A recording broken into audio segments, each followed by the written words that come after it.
오늘 우리에게 주시는 말씀은 사무엘상 8장 1절, 사무엘상 8장 1절에서 5절까지 말씀을 교독하겠습니다. 사무엘이 늙음에 그 아들들로 이스라엘 사사를 삼으니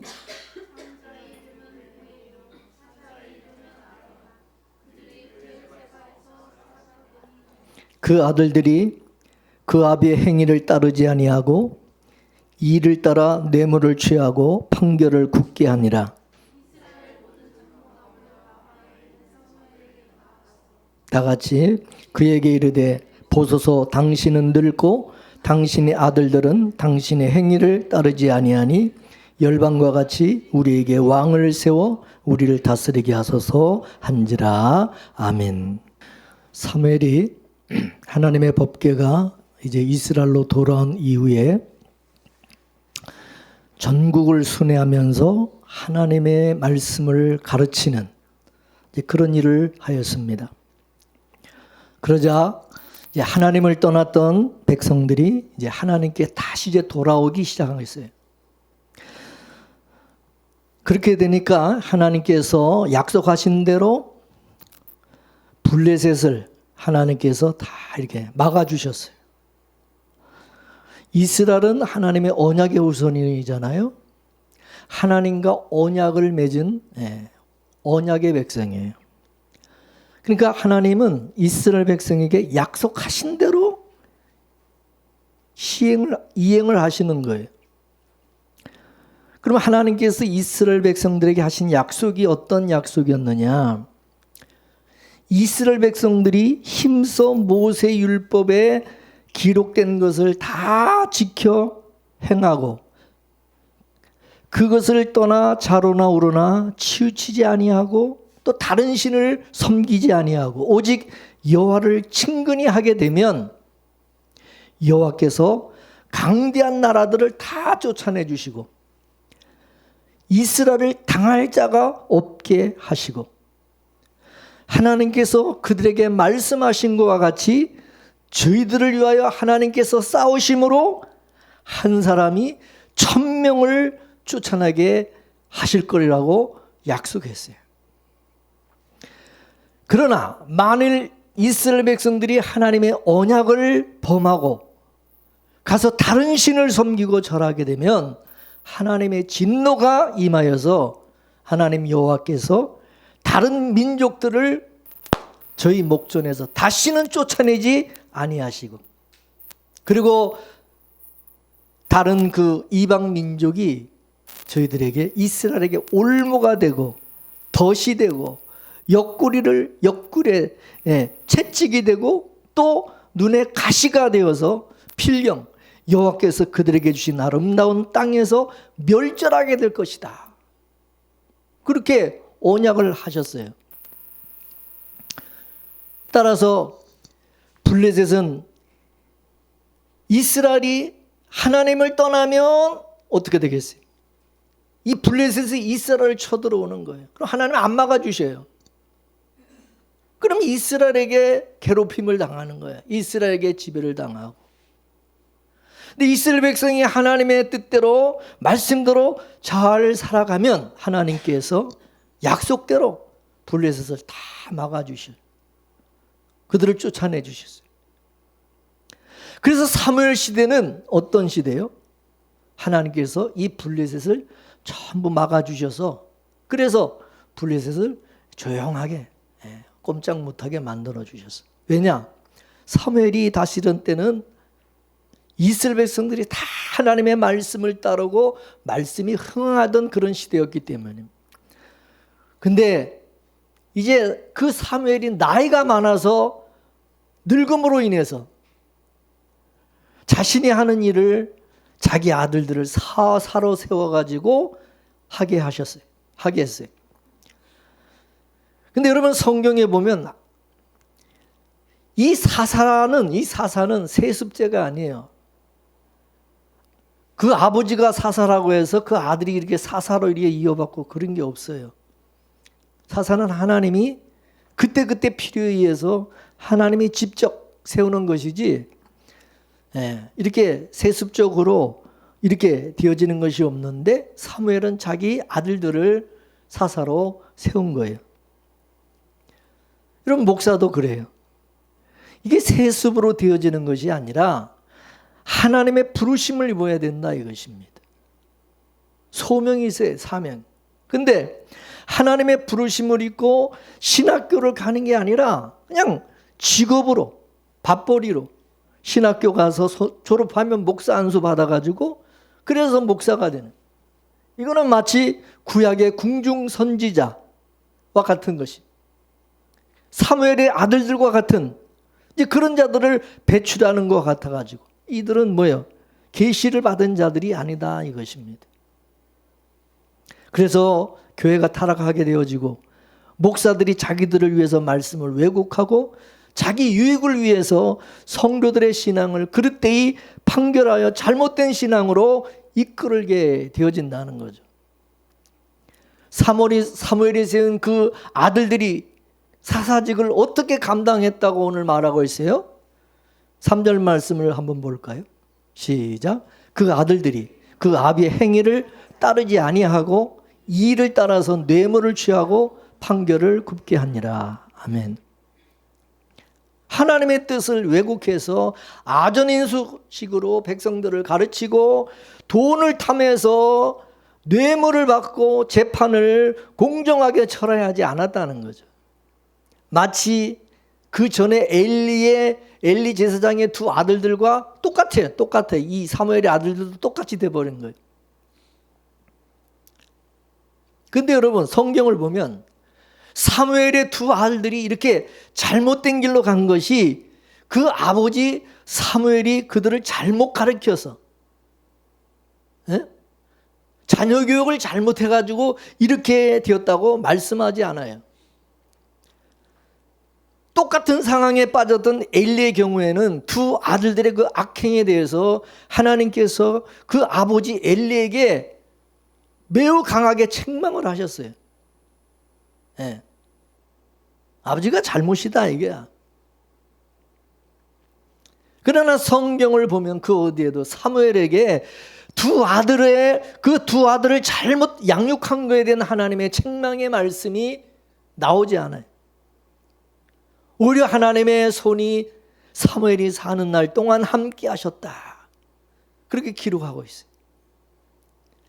이는 사무엘이 자기 자녀들을 올바른 신앙으로 양육하고자 온갖 노력을 기울였음을 하나님도 아신다는 거죠.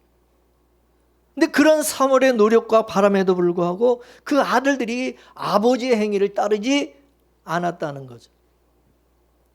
여기서 우리는 아무리 훌륭한 하나님의 사람이라 할지라도 그 자녀들을 반드시 신앙의 사람으로 양육하는 것은 아니구나, 그거를 알 수가 있어요.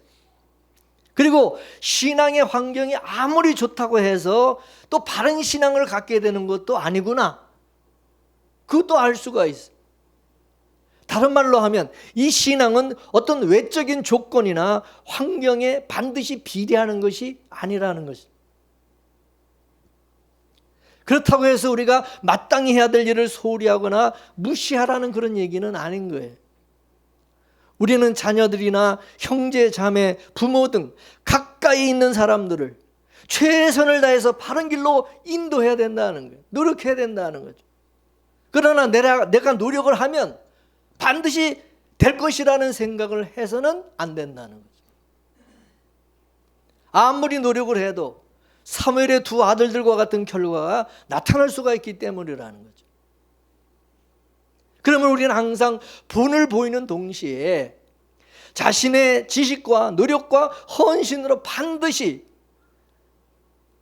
변할 것이다, 사람이 변하고 자식이 변할 거다, 그런 생각은 버려야 된다는 거죠. 우리는 하나님께서 선한 결과를 주실 것을 믿고 최선을 다하되 두렵고 떨리는 마음으로 결과는 하나님께 맡겨드려야 된다는 거죠. 물론 나쁜 그런 환경보다는 좋은 환경이 올바른 신앙을 가지는데 큰 도움이 되는 것은 사실이죠. 그러나 그것이 그 사람에게 결정적으로 올바른 신앙을 소유하도록 하지는 못한다는 거죠. 그런 예를 우리가 오늘 사무엘의 이 두 아들들에게서 찾아볼 수 있지만은 아담과 하와도 그렇잖아요. 아니, 하나님과 에덴 동산에서 그 좋은 환경에서 그렇게 살았던 아담과 하와도 타락했잖아요. 여러분, 훌륭한 여호사밧의 아들, 여호사밧 왕이 얼마나 훌륭해요. 신앙이 좋고. 근데 그 아들 여호람은 어때요? 예? 아버지 완전히 다르잖아요. 히스기야 왕은 얼마나 훌륭한 왕이에요. 믿음의 전 참 훌륭한 왕이죠. 근데 그 아들 므낫세 왕은 어때요? 완전히 최악의 왕이죠. 또 예수님의 제자 가룟 유다 어떻습니까? 예? 가룟 유다는 하나님의 아들이신 예수님을 자기가 직접 자기 눈으로 보고 3년 동안 예수님과 같이 동행하면서 예수님의 하시는 말씀도 듣고 예수님의 행하신 기적과 이사도 수없이 보았어요. 정말 그 누구도 경험하지 못했던 최고의 그런 환경에서 그런 환경을 가지고 있었던 사람이죠. 그러나 끝내 이 가룟 유다, 예수님을 배반하고 악한 자에게 팔아넘기는 사탄의 종노릇을 하고 말았습니다. 예수님께서 그 가룟 유다를 용서하기 위해서 그가 다시 믿음의 길로 돌아오기를 간절히 바라시면서 그를 위해 십자가를 지기까지 사랑했지만 가룟 유다는 끝내 예수님을 버렸어요. 가룟 유다가 믿음의 길을 저버리는 것을 예수님도 어찌할 수가 없었어요. 왜? 그건 전적인 하나님의 주권이었기 때문입니다. 자기 제자라고 해서 어떻게 할 수 없었던 거예요. 많은 사람들이 말하기를 생활 환경과 신앙적인 환경이 지금보다 더 나아지면은 하나님을 더 잘 섬길 것이다, 이렇게 생각하는 경우가 있어요. 그러나 실상은 그렇지 않다는 것을 우리 주변에서도 우리는 너무나도 쉽게 발견할 수가 있어요. 정말 예수님을 믿을 수 없는 환경 때문에 불신자의 삶을 살아가는 사람들보다 오히려 예수님을 만날 수 있는 너무나도 좋은 환경 속에서도 예수님을 만나지 못하고 예수님을 버리는 그런 사람들이 훨씬 많다는 거죠. 지금 여러분은 어떻습니까?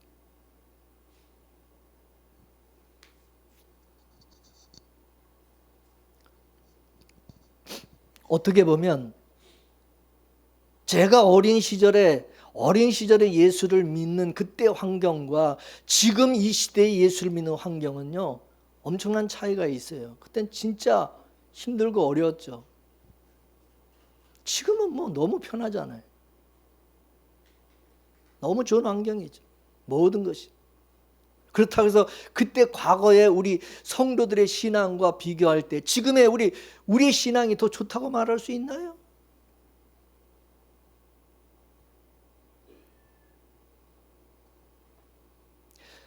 여러분 중에는 사랑하는 자녀와 가족을 위해서 간절히 기도하는 분들이 있을 거예요.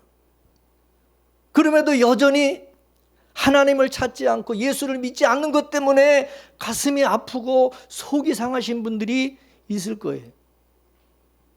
하나님께서 우리 자녀와 부모와 형제, 가까운 사람들을 속히 인도해 주지 않아서 안타까운 마음으로, 어떨 때는 불평과 원망스러운 마음을 가질 수도 있을 겁니다. 오늘 본문은 우리가 아무리 선한 영향력을 끼쳐도 그들이 받아들이지를 않으면 뭐 어쩔 수 없다는 거예요.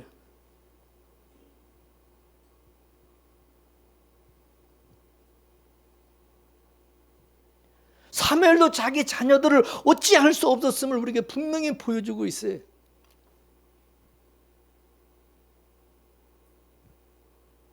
그러므로 우리는 다만 할 수 있는 최선을 다해서 포기하지 말고 그들을 위해서 기도해야 되겠죠. 그러나 아무리 좋은 길을 제시해도 그거 받아들이지 않으면 그거 어쩔 수가 없는 거예요. 왜? 신앙이라는 것은 극히 개인적인 거기 때문에 그래요. 세상에 살아가는 모든 사람들은 누구나 할 것 없이 하나님 앞에는 단독자이기 때문에 단독자. 하나님께서 믿음을 선물로 주셔야 되고 은혜를 주셔야 돼요. 이와 같이 사무엘의 아들들이 아버지의 그 행위를 따르지 아니하고 이익을 쫓아 뇌물을 취하고 판결을 굳게 하고 막 이러다 보니까 이제 이스라엘 백성들이 불만이 이제 그동안에 또 불만이 좀 있었던 더 폭발하겠죠. 그래서 사무엘을 찾아와 가지고 우리도 옆에 다른 세속의 나라들처럼 왕을 세워달라는, 왕을 세워달라. 사무엘도 자기가 세운 아들들이 그 모양이니까 이걸 어떻게 그 요구를 거절하기도 참 이게 난감하게 돼버렸어요. 그래서 어쩔 수 없이 왕을 세우게 된, 그래서 이제 왕정 시대가 이제 열리게 된 거죠. 엘리 시대는 구약 교회를 상징하는 것으로서 그때는 계시가 단절이 되다 보니까 하나님을 알지 못했고, 그리고 계시가 단절되다 보니까 엘리가 하나님의 법궤를 이방 블레셋에게 그냥 다 뺏겨버리고 그렇게 됐죠. 이처럼 구약교회가 하나님을 알지 못하니까 어떻게 됐어요? 구원이 이방인에게 넘어가고 말았어요. 유대인들에게 주어지는 그 유대인들이 그 복을 차버린 거죠. 사무엘 시대는 예수님의 초림과 마찬가지로 예수님께서 12 제자들을 세우고 천국 복음을 가르친 것처럼 사무엘 시대는 하나님의 말씀이 흥황하였어요.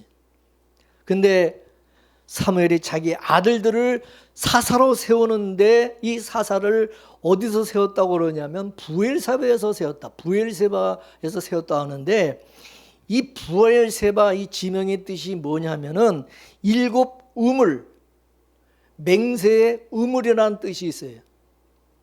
따라서 이 부엘세바는 7 우물, 7 교회, 아시아 7 교회, 즉 신약의 교회를 상징하는 것입니다.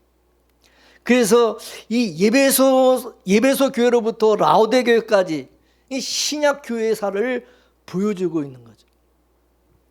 그리고 이 부엘세바라는 지역은요, 애굽하고 가까운 애굽의 그 경계 지역에 있어요.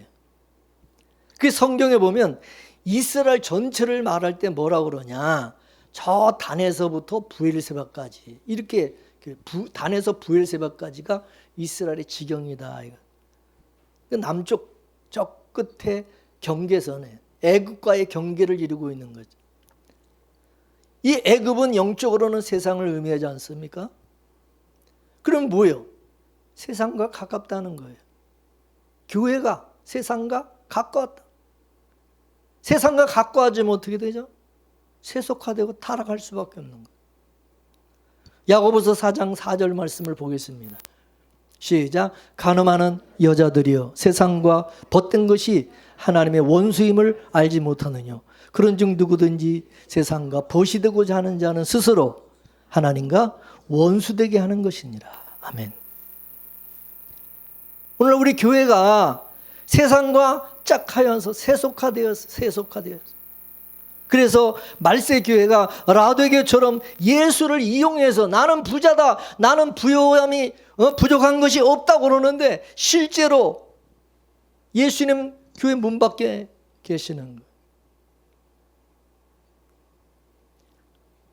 다른 사람들이 그런 게 아니라 바로 우리가 그렇다는 게 말세 교회, 우리가 그렇다는 거죠. 여러분 마음의 세상에 들어오게 되면 예수님은 자연히 나가게 되어 있어요. 이같이 예수님이 문 밖에 계시니까 어때? 예수님 아무리 말씀을 해도 안 들어. 아무리 문을 두드려도 안 들어. 관심도 없고 그냥 입을 열리면 그냥 세상 이야기만 하고 뭘 먹을까? 뭘 마실까? 뭘 입을까? 뭐 그런 것만 생각하고 그런 거 자랑하고 그런 거 부러워하고. 부엘세바 분명히 이스라엘 땅이에요. 근데 애굽하고 가깝다 보니까 애국 것이 들어와 가지고 타락하게 되듯이 분명히 교회는 하나님이 세운 교회 맞아요. 주님이 세운 교회 맞는데 세상과 자꾸 가깝다 보니까 어떻게 해요? 세속하고 타락하게 되어진다는 거죠. 그럼 어떻게? 말씀이 단절이 되고 하늘의 가치보다 물질의 가치를 더 중시하고 살아가게 되어지는 거죠. 그래서 늘 무엇을 먹을까, 뭘 마실까, 뭘 입을까 걱정을 하게 되는 거고.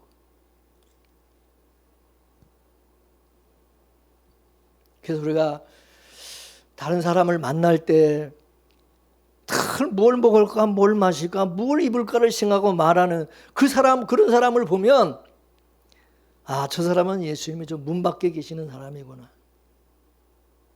그렇게 보면 틀림없어요. 왜? 사람은 자기 안에 있는 것을 내놓게 되어 있기 때문입니다. 여러분, 죄라고 하는 것은 우리 몸을 숙주로 하고 있어요. 우리 몸을 숙주로 하고 있어요. 우리 몸이 있는 한 죄는 자꾸 이게 자란다 이거지. 또 생겨나고. 그래서 우리가 살아있는 한 계속 죄가 우리 몸을 통해서 발현이 된다는 거죠. 이제 우리 몸이 죽으면 어떨까요? 우리 몸이 죽으면 죄도 죽는 거예요. 숙주가 사라졌으니까 죄도 죽는 거죠. 근데 여러분, 그 죄의 성향이 뭡니까? 하나님을 떠나서 하나님과 상관없는 삶을 살아가는 거죠. 하나님과 상관없는 삶. 우리는 하나님과 관계 속에서 예수 그리스도의 우리는 한 몸으로 지체로 우리는 예수의 사람으로 살아가는 것이 그게 맞는 거잖아요. 이제 그렇게 살지 않는 이게 죄라는 거죠. 그래서 예수 그리스도의 사람에게는 어떡합니까? 하나님께서 성령으로 우리 안에 오셔서 우리 육체와 함께 정과 욕심을 자꾸 십자가에 못 박게 하시고 성령으로 살고 성령으로 행하게 자꾸 도와주시는 거죠. 성령께서. 오늘 본문에 보면은 사무엘의 첫째 아들의 이름이 요엘이라 그러고 둘째 아들의 이름이 아비야라 그랬어요. 이 요엘이라는 이름의 뜻은 뭐냐면은 여호와는 하나님이시다 그런 뜻이에요. 여호와는 하나님이시다. 아비야는 무슨 뜻이냐? 여호와는 아버지시다. 여호와는 아버지시다. 사무엘이 자기 아들들의 이름을 지을 때, 자식의 이름을 지을 때 자기 믿음의 그 소원을 그 아들들의 그 이름에 그대로 반영해서 그렇게 지은 거죠. 아들의 이름을. 사무엘은 여러분 젖되자마자 여러분 사무엘은 하나님의 성전에서 자랐어요. 자기 집에서 자란 게 아니라 부모 밑에서 안 자랐어요. 그 어린 나이에 젖되자마자 이 성전에 갖다 바쳐서 성전에서 수종도는 여인들에 의해서 키워졌어요. 그때 이 엘리 제사장에 타락한 두 아들로 인해서 엘리 가문이 망하는 것을 어려서부터 이 사무엘은 똑똑히 지켜보았던 사람입니다. 그러니 이 사무엘이 자기 자녀의 신앙 교육에 대해서 신경 안 썼겠어요? 성전에서 자라면서 그거 다 보고 자랐는데.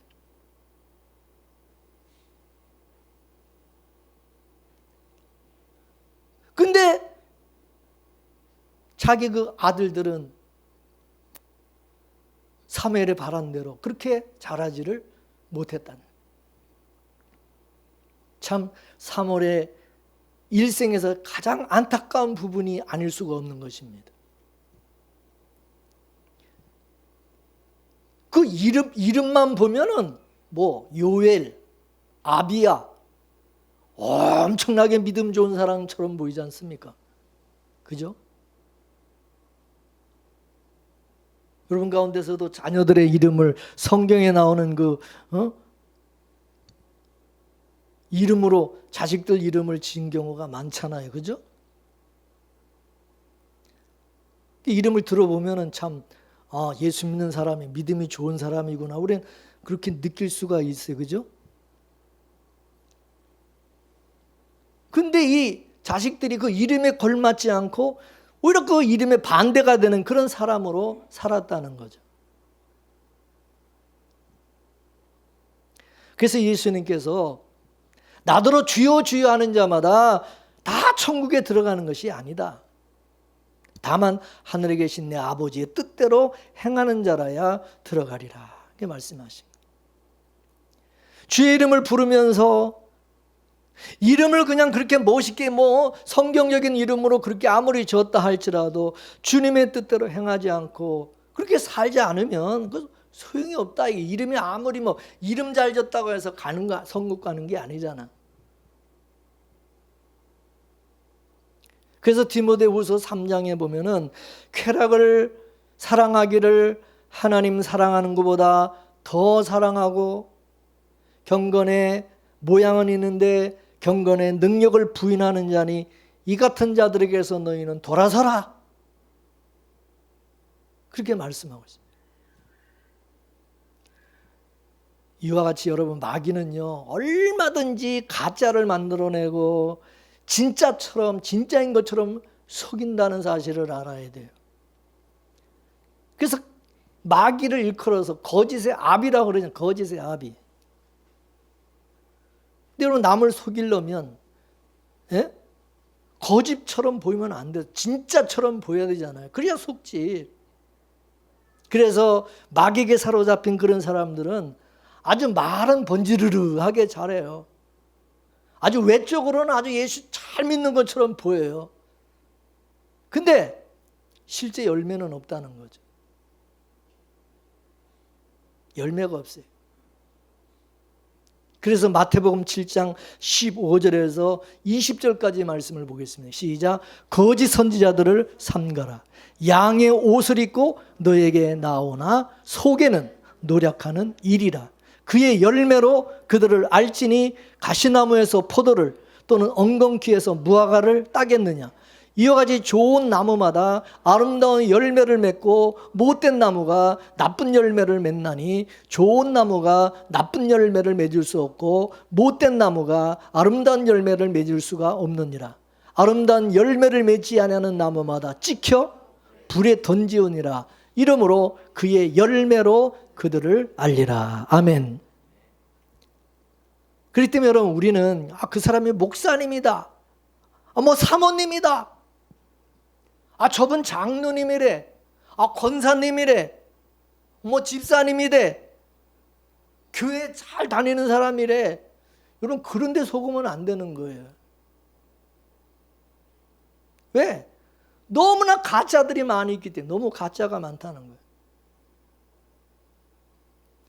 그래서 우리는 그 사람이 지향하는 것이 무엇인지, 어디를 지향하는 사람인지, 그 사람의 말과 행동이 정말 같은지 그걸 봐야 된다는 거죠.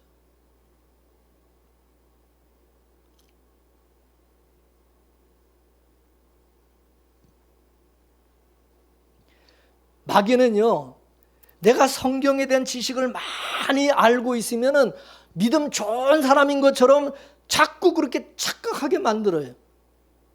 성경 많이 아는 지식이 그게 마치 신앙이 좋은 줄로 착각하게 만들어요. 여러분 하나님께서 우리에게 말씀과 은혜를 주신 것은 나 자신을 비춰보라고 주신 거 아니에요? 지식을 많이 알고 남 가르치고 내가 성경 많이 안다는 거 그거 사람들에게 과시하고 잘난 척하라고 또 다른 사람을 지적하고 정죄하라고 주신 것이 아니잖아요. 말씀을 나에게 적용해야죠. 내가 그 말씀대로 그 말씀 앞에 내가 끼어지고 그 말씀에 내가 순종하고 그 말씀대로 살아가는 그게 있어야죠. 여러분, 하나님께서 왜 성경을 기록하였다고 말씀하고 있습니까? 고린도전서 10장 1절에서 11절까지 한번 보겠습니다. 시작. 형제들아, 너희가 알지 못하기를 내가 원치 아니하노니 우리 조상들이 다 구름 아래 있고 바다 가운데로 지나며 모세에게 속하여 다 구름과 바다에서 세례를 받고 다 같은 신령한 식물을 먹으며 다 같은 신령한 음료를 마셨으니 이는 저희를 따르는 신령한 반석으로부터 마셨음에 그 반석은 곧 그리스도라. 그러나 저희의 다수를 하나님이 기뻐하지 아니하신 거로 저희가 광야에서 멸망을 받았느라. 그런 이 일은 우리가 뭐가 되어서 거울이 되어 우리로 하여금 저희가 악을 즐겨한 것 같이 즐겨하는 자가 되지 않게 하려 함이니 저희 중에 어떤 이들과 같이 너희는 우상 숭배하는 자가 되지 말라. 기록된 바 백성이 앉아서 먹고 마시며 일어나서 뛰는도 함과 같으니라. 저희 중에 어떤 이들이 간음하다가 하루에 2만 3천 명이 죽었나니 우리는 저희와 같이 간음하지 말자. 저희 중에 어떤 이들이 주를 시험하다가 뱀에게 멸망하였나니 우리는 저희와 같이 시험하지 말자. 저희 중에 어떤 이들이 원망하다가 멸망시키는 자에게 멸망하였나니 너희는 저희와 같이 원망하지 말라. 저에게 당한 이런 일이 뭐가 되고 거울이 되고 또 말세를 만난 우리에게 뭘로? 경계로 기록하였느니라. 거울로 우리에게 경계로 이 성경을, 이 말씀을 기록했다는 거죠. 그래서 하나님의 말씀을 통해서 우리는 뭐요? 내 안에 나는 그런 것이 없는가? 나는 이스라엘 백성들이 망했는데 나는 그렇게 하고 있지 않는가? 한번 돌아보라는 거예요. 비춰보라는 거예요. 나를. 그 말씀에. 그죠? 그래서 그 죄가 드러나야 된다. 죄가 드러난. 우리는 마치 무화과 나무 잎으로 치마를 만들어서 아주 이렇게 멋있게 수치를, 죄와 수치와 허물을 이렇게 가리고 있어가지고 나는 아주 죄가 없는 척, 나는 죄인이 아닌 척, 그러고 있는 경우가 많이 있다는 거죠.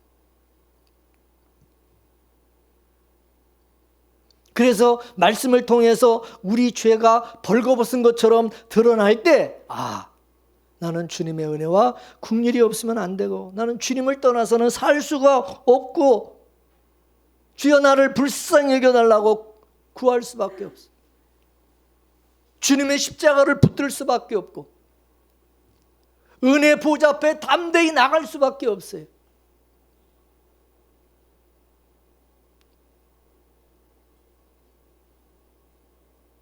어떻게 교회를 떠날 수 있어요?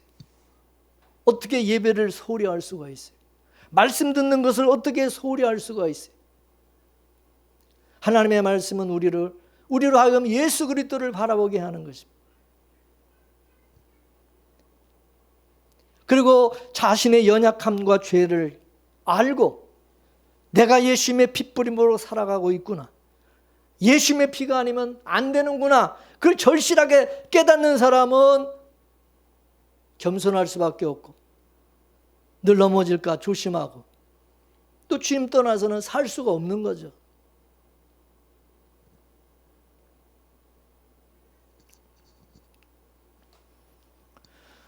우리는 지금 사무엘이 늙음에라고 하는 그런 시대에 살아가고 있어요. 예수님께서 초림 때 구약교회 문을 닫아버리시고 새 언약으로 신약교회를 세우셨어요. 그런데 사도시대가 끝나고 로마가 기독교를 국교로 했죠. 국교함으로 말미암아 그때부터 기독교가 급속하게 교회가 타락을 하여서 교회가 세속화되어 버렸어요. 나라가 국교가 되면은 신앙이 더 좋아질 것 같죠? 권력과 야합을 하면서 교회가 완전히 타락해 버렸어요. 근데 마틴 루터를 통해서 1517년 종교개혁이 일어나서 새롭게 다시 말씀으로 돌아가자. 그래서 오직 말씀, 오직 믿음, 오직 은혜, 그것을 외쳤던 개혁교회가 이제는 또 타락을 해서 옛날 구약교회로 또 돌아가고 있어요. 지금 이 시대 교회가 그렇게 되어가고 있어요. 그런데 여러분, 우리가 성경을 보면 하나님께서 역사 속에 방문하실 때 어떤 시대에 어떤 때 예수님이 방문하시느냐? 흑암이 깊음 위에 있을 때에 방문한다는 거죠. 여러분, 아침에 해가 뜨기 전에, 해 뜨기 전에가 더 이게 깜깜하고 이게 흑암이 짙은 것처럼.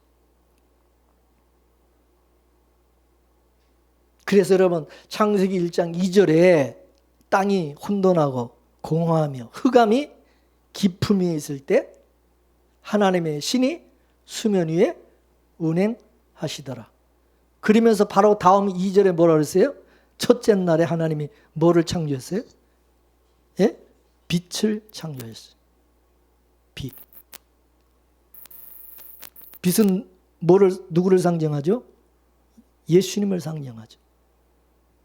그 빛 대신 빛이신 예수님께서 초림으로 오실 때도 말라기 선지자 이후 400년 동안 하나님의 계시와 말씀이 단절되었던 400년의 암흑 시대가 있었어요.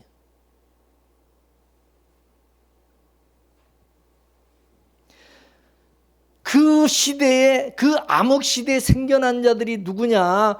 바리새인들, 사두개인, 서기관, 율법학자들, 예? 그 시대에 생겨난 족속들이죠.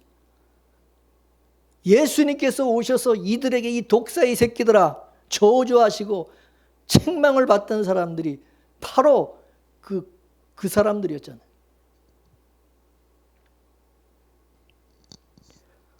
어두운 밤 지나면 뭐가 와요? 새날 오고 어둠이 가면 빛이 오듯. 어둠의 시대가 지나야 새로운 시대가 열리는 거예요. 새로운 시대가 열리기 전에 어둠의 시대가 오는 거예요. 따라서 지금 교회가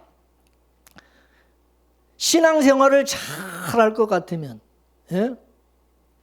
이 세상이 정말 밝은 그런 세상이라면 예수님께서 재림하시겠어요? 예수님이 심판해 주러 오시겠어요? 뭐 들어오십니까? 심판하러 오실 때는 이 세상이, 이 시대가 어떻다는 거예요?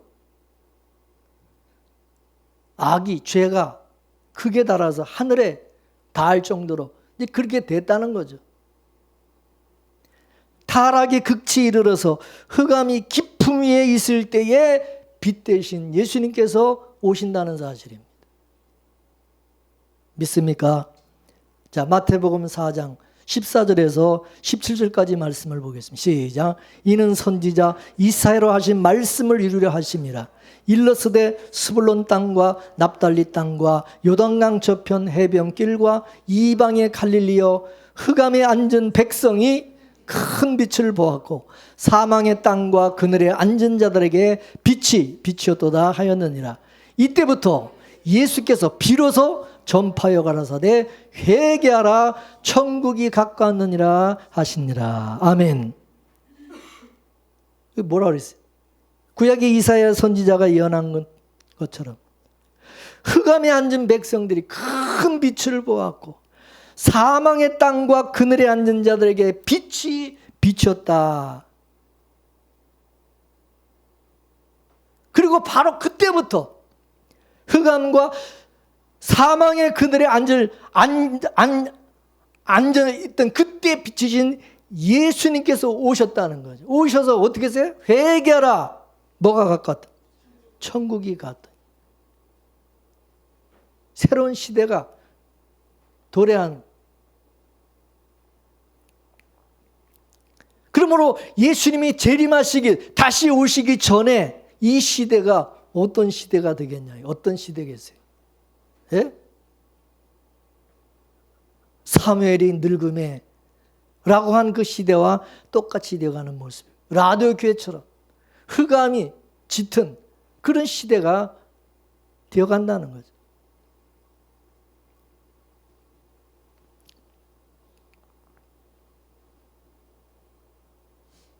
근데 여러분, 오늘 본문에 보면 모든 이스라엘의 장로들이 우리가 다시 여호와께로 돌아가자. 우리가 다시 하나님께로 돌아가자. 그러면서 여호와의 하나님의 얼굴을 구하며 그 하나님의 은혜와 긍휼을 구하는 것이 아니라 이 장로들이 어떻게 했어요? 우리도 이방 나라와 똑같이 우리가 왕을 세워서 왕이 우리를 다스리게 해달라고 해서 요구를 했어요. 이 장로들이 지금 이방 나라를 불허해서 이방 나라와 똑같이 되기를 지금 원하고 있는 거예요. 그럼 순수한 의미에서 왕을 구하는 것이냐? 그게 아니에요. 왕을 통해서 자신들의 일생상의 유익을 얻기 위해서 왕을 세워달라는 거예요. 그게 20절 한번 보면 20절을 보겠습니다. 20절 시작. 우리도 열방과 같이 되어 우리 왕이 우리를 다스리며 우리 앞에 나가서 우리의 싸움을 싸워야 할 것이니다. 아멘. 왕을 세워서 이방 나라처럼 그 왕이 앞장서서 나가서 적을 막 물리치고 그래서 좀 자기들이 좀 편안하게 좀 이렇게 안전하게 살아갈 수 있는 좀 그런 거를 지금 원하고 있는 거예요. 강력한 그런 어떤 왕을 지도자를 세워가지고 그래서 좀 그래서 나라가 좀 이렇게 그늘 아래 좀 편안하게 이 나라가 좀 이게 백성들이 살 수 있도록 이방 나라처럼 그런 강력한 리더십을 가진 그런 지도자 왕을 세워달라는 거예요. 그래서 그것을 보고 하나님이 뭐라고 말씀하시냐. 오늘 본문 7절 말씀을 보겠습니다. 시작. 여호와께서 사무엘에게 이르시되 백성이 내게 한 말을 다 들으라. 그들이 너를 버림이 아니요 나를 버려 자기들의 왕이 되지 못하게 하면이라. 아멘. 지금 이스라엘의 왕이 누구예요? 하나님이잖아요. 사사는 왕이 아니에요. 하나님을 대리하는 자지. 하나님이 세워서 하나님을 대리해서 지금 사사들을 통해서 하나님이 지금 통치하고 있는 거예요. 그죠? 맞습니까? 근데 다른 왕을 구한다고 하는 것은 뭐예요? 이제 하나님 필요 없다 그 얘기죠. 하나님 필요 없다. 그러니까 교회를 오래 다니고 신앙이 좋다고 하는 그런 자들이 교회를 세상의 방식으로 개혁을 해야 된다. 교회 개혁을 해야 하고 민주화가 돼야 되고 교회를 다시 세워야 된다. 세상적인 방법으로 뭐 이렇게 지금 나오는 거예요.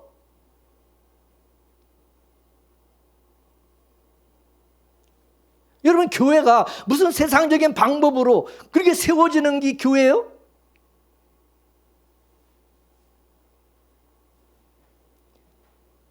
주님의 교회는 누가 세웁니까? 내 교회는 내가 세우려는 누가? 예수님이 분명히 말씀했어요. 베드로에게 반석에 내 교회를 세우리라. 내가. 그리고 사도들과 선지자들의 터 위에 세우시고 그리고 그리스도 예수께서 이 교회 친히 뭐가 된다 그랬어요? 모퉁이돌이 되시는 모퉁이돌. 예수님. 맞습니까? 사도들과 선지자들의 터 위에 세운다는 건 뭐예요? 사도들은 뭐를 상징해요? 신약 성경. 선지자들은 뭘 상징해요? 구약 성경을 말하는. 그러니까 하나님의 말씀 성경 위에 주님의 교회는 세워진다. 그런 말씀인 것입니다. 아멘이십니까? 근데 여러분 사무엘이 늙으니까 이 장로들도 다 늙었는지 똑같이 돼버렸어요. 똑같이. 장로들도. 목사가 타락을 하면 교인들이라도 살아있어야 되는데 똑같이 타락을 하는 거예요. 같이. 얼씨구 잘 됐다 그냥 뭐. 목사님도 저러는데 뭐. 이렇게 나오는 거죠.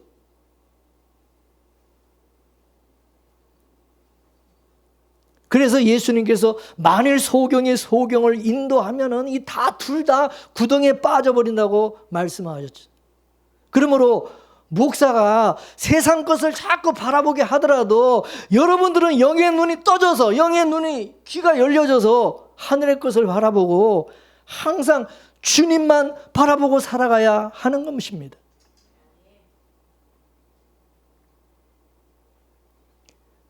여러분, 우리 몸을 지배하는 게 뭐라고 그래요? 정신이라고 그러죠. 마음. 그래서 정신 똑바로 차리고 살라고 그러잖아요. 정신 똑바로 차리고. 근데 그 정신과 마음을 또 지배하는 것이 뭐예요? 예? 영이죠, 영. 그 정신과 마음을 귀신에게, 마음에게 뺏겨버리면 사람 완전히 폐인되어 버리잖아요. 맞습니까? 그래서 영적으로 건강하고 영적으로 힘이 있어야 된다 이거예요. 아무리 뭐 몸에 좋은 거 많이 먹고 보약을 먹고 건강할지라도 이게 영적으로 힘이 없고 병이 들면 이게 망하는 거예요. 망해. 여러분 그걸 알아야 돼. 육적으로 아무리 우리가 뭐 좋은 거 뭐냐 건강하게 뭐 운동을 열심히 하고 물론 좋아. 그렇지만은 여러분 영이 흐려버리고 영이 이게 뭐의 지배를 받느냐 따라서 완전히 삶이 달라지는 거예요. 그렇기 때문에 우리는 하나님의 말씀을 먹어야 되고 성령의 지배를 받아야 해서 영혼이 잘된 같이 범사에 잘되고 강건하게 되어지는 그런 은혜가 있어야 된다는 거죠. 아멘이십니까? 여러분 모든 이 만물을 뭘로 창조했어요? 말씀으로 창조했어요. 그럼 이 모든 만물은 뭐하고 연결이 되어 있어요? 말씀하고 연결이 되어 있는 거예요. 맞습니까? 말씀과 다 연결이 되어 있어요. 모든 만물이. 말씀의 영향을 받는다. 하나님 말씀의 영향을 받아요. 말씀을 들어야 돼. 말씀의 지배를 받게 되어 있다 이거죠. 말씀의 지배를. 이와 같이 하나님의 말씀과 연결이 잘 되어 있어야 건강해진다. 건강해져. 그래서 자꾸 말씀 들으라는 거예요. 자꾸 세상에 쓸데없는 말 많이 듣지 말고 좀 말씀을 들으라는 거예요. 왜 그런지 이해하세요? 하나님의 말씀과 자꾸 내가 멀어지면 귀를 닫아버리면 끝나는 거예요. 그거 망하는 거야. 예? 여러분 성경을 얼마나 읽어요? 제가 유튜브로 뭐 보내는 말씀 또 여러분 그 문자가 뭐 보십니까?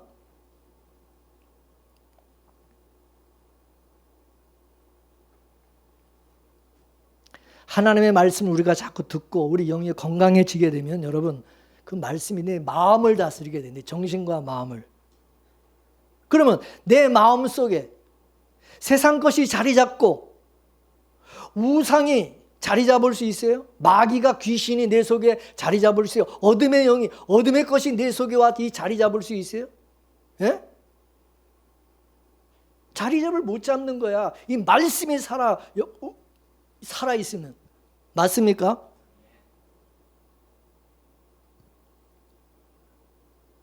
오늘 본문에도 보면은 블레셋이 쳐들어왔을 때에 어떻게 했어요? 하나님이 뭐를 발해서? 우레를 발해서 블레셋을 이스라엘 앞에 패하게 하셨다고 말씀하고 있어요. 그 우레가 땅에서 들리는 거예요? 하늘의 소리야? 우레가 어디서 들려요? 우레를 어디서 발해? 하늘에서 우레 소리가 발하는 거예요? 땅에서 발하는 거예요? 예? 하늘에서 우레가 발하는 거예요. 뭘 상징하는 거예요? 하나님의 말씀을 상징하는 거예요. 하늘에서 하나님의 그 우레와 같은 말씀을 들어야 된다. 믿습니까? 그래서 그 하나님의 그 말씀, 예수님께서 그래서 바람을 말씀으로 꾸짖고 받아들어 잔잔하라. 명령하니까 어떻게 돼요? 바다가 고요하게 되었더라. 바람이 그치고 바다가 잔잔해졌다는 거예요. 예수님이, 아까 우리 찬양, 예수님이 말씀하시니 거친 파도가 잔잔해졌네. 맞습니까?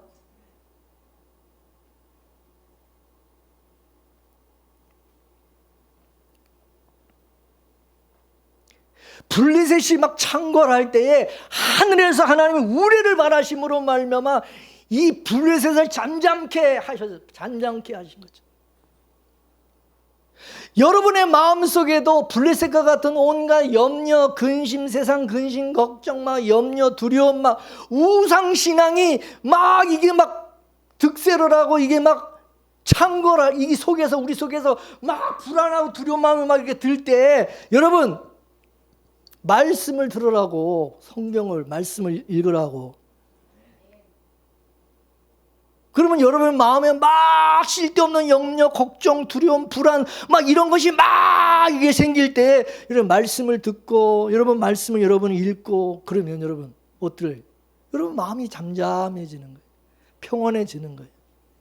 평강의 하나님이 함께 하셔서 친히 때마다 일마다 평강을 주시는 거예요. 믿습니까? 하늘의 우레소리를 들어야 된다. 하늘의 우레소리를.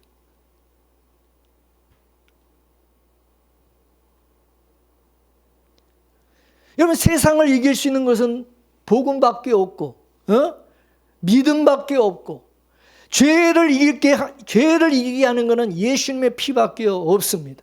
맞습니까? 그래서 우리는 이로부터 주어지는 말씀, 복음을 계속 들어야 돼요. 또 들어요.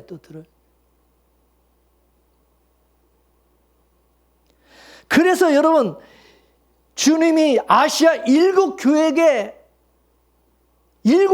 다 똑같이 말씀해요. 똑같이 교회들. 그러니까 이거는 오늘날 우리 교회도 똑같이 여러분에게도 하신 말씀 따라하세요. 성령이 교회들에게 하시는 말씀을 귀 있는 자들은 들을지어다. 아멘이십니까? 이게 옛날 과거의 아시아 7교회에 한 얘기가 아니야. 오늘 우리에게 너희들 똑같이 온 교회에게 하는 말이야. 하나님의 말씀을 귀 있는 자는 들으라는 거예요. 계속 들으라는 거예요. 말씀 듣는 거를 여러분 중요하게 여겨야 된다 이거야. 말씀의 가치를 알아야 된다.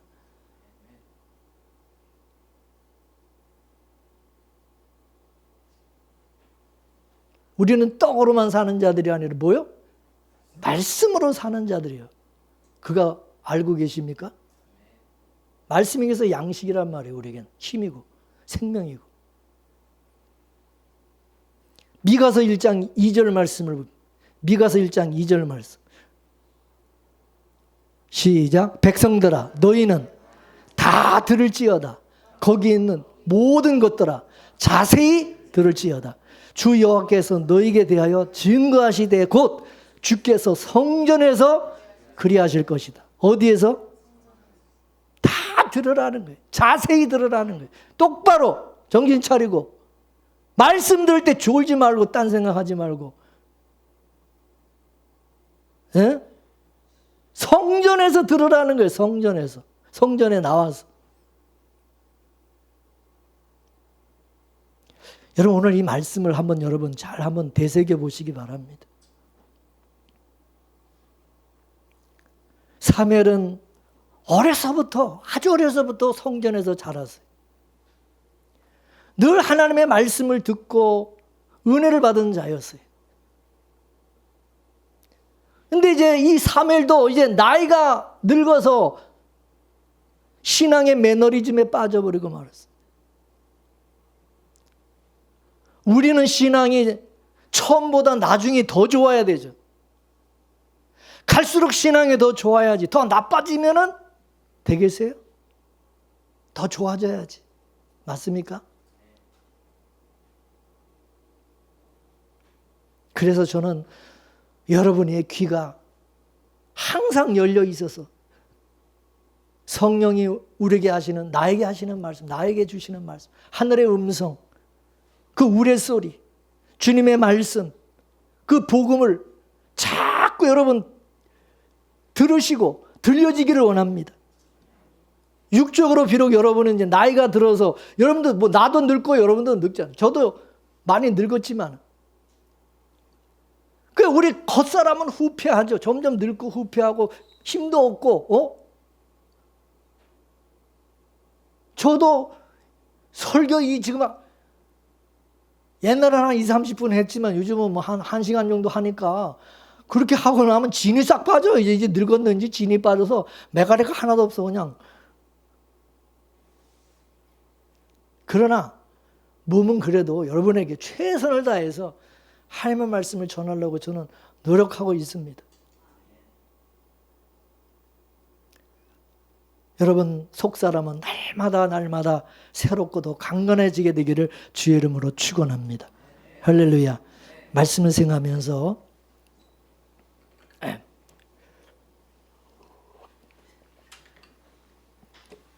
달고묘한 그 말씀,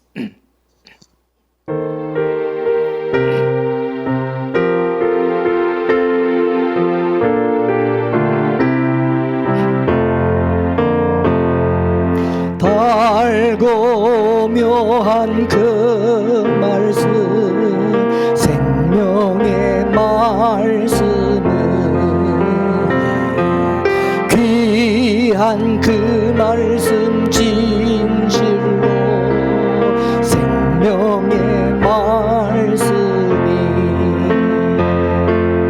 나의 길과 믿음 밝히 보여주니 아름답고 귀한 말씀 생명샘이로다.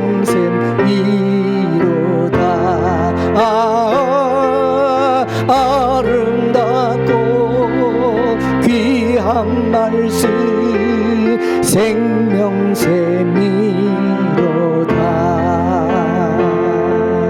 귀한 그 말씀 내 노래 제목이 되도다. 모든 사람의 복주는 생명의 말씀을 값도 없이 받아 생명 길을 가니 아름답고 귀한 말씀 생명샘이로다.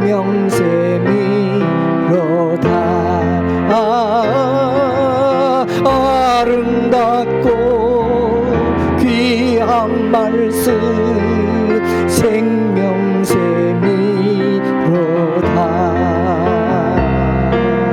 멀리 울리고 퍼지는 생명의 말씀은 마음의 용서와 평안을 골고루 주다니. 다만 예수 말씀 들어보길 받네.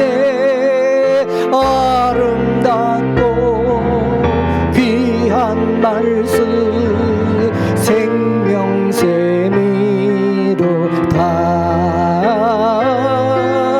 아름답고 귀한 말씀 생명샘이로다.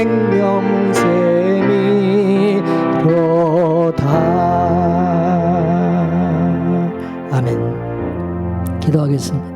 하나님, 이스라엘의 사매를 통하여 하나님 말씀이 흥황할 때는 하나님께서 블레셋을 막아주시고 물리쳐 주셨지만, 그들의 계시가 단절되고 하나님을 떠나서 우상신앙을 가지고 우상을 쫓아 살아갈 때는 블레셋이 쳐들어와 저들을 괴롭히고 온갖 모든 것을 다 빼앗겼던 것을 보게 됩니다. 하나님께서 우리를 언약의 백성으로 삼으셨사오니 우리는 하나님의 언약의 말씀을 붙들고 우리는 살아갈 수밖에 없는 자들인 것을 깨닫게 하여 주셔서 세상의 가치가 아니라 말씀의 가치, 떡이 아니라 하나님의 말씀으로 살아갈 수 있는 저희들이 되게 하여 주셔서 날마다 성령께서 교회에 오늘 우리 각자에게 하시는 말씀을 잘 듣고 깨닫고 오직 주님만 바라보며 살아가게 하시고 주님이 우리 안에 오셔서 주님이 우리 왕이 되어 주셔서 우리를 다스리시고 주관하여 주시고 우리는 겸손히 주님의 말씀에 따라 주님의 인도와 주님의 다스림에 순종하고 순복하며 살아갈 수 있는 주의 백성들 다 되게 하옵소서. 이 마지막 어둠의 때에 주님 오시기 이전에 하나님 우리가 어둠에 속한 자들이 아니라 빛에 속한 자들로서 늘 깨어있게 하여 주시옵시고 영적으로 눈과 귀가 밝아지게 하여 주셔서 진리의 말씀, 생명의 말씀, 복음의 말씀 가운데 늘 살아가도록 이끌어 주옵소서. 세상 사람들이 알지 못하는 하늘의 평강을 저들에게 더듬혀 주시고 그 하나님의 평강 가운데 세상이 아무리 요동을 치고 변화하다 할지라도 저들의 마음은 늘 그리스도 안에서 평안하게 하시고 잔잔케 하여 주시고 늘 하나님의 주를 향하여 열심히 달려나가도록 도와주옵소서. 감사하며 예수님의 이름으로 기도 올려옵나이다. 아멘.